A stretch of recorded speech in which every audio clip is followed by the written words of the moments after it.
That's an interesting question. Because she'll still hear us outside. We'll stay in then. That's fine. So, how would you define everyday civility? Everyday civility.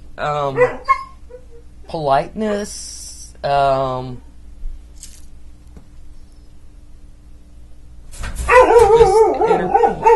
Interaction with people without violence. So, why is civility important? Because we have to live with each other. And if we aren't civil to each other, it makes it harder. What is the simplest way to facilitate a civil interaction?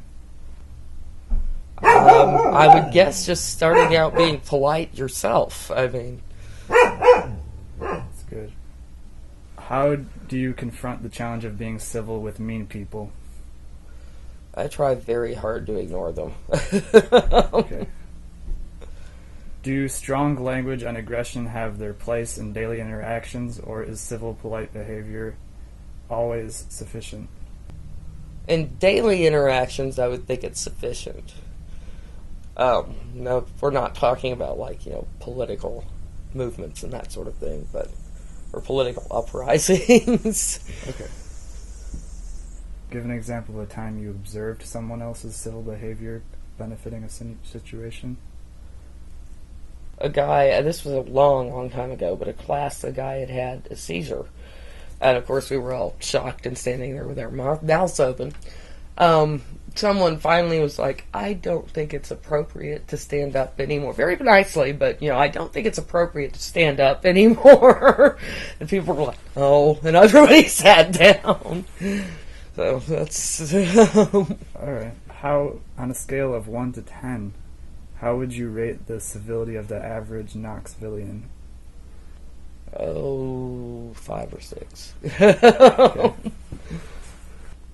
Do you have any specific reasons, or is it just kind of your impression? My general impression, I mean, it's not... Sometimes people are fine, and sometimes, well, they're not. Same question, but for the U.S. in an international context. We're not known as being real pleasant tourists. I know that.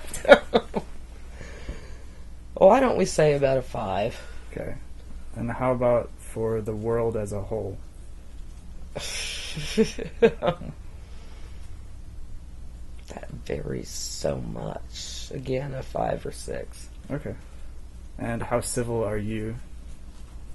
Probably no better than that. Okay. Alright. That's all the questions I have.